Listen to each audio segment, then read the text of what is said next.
পাপ করবে তুমি আর ধুয়ে দেবে গঙ্গা।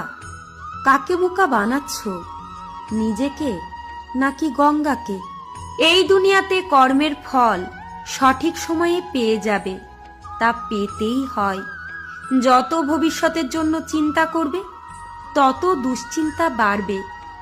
যত নিজেকে খুশি রাখার চেষ্টা করবে তখনই দুঃখ এসে হাজির হবে। যত সবার জন্য ভালো চিন্তা করবে ততই সবাই তোমার দোষ খুঁজতে ব্যস্ত হয়ে পড়বে। এটাই জগতের নিয়ম।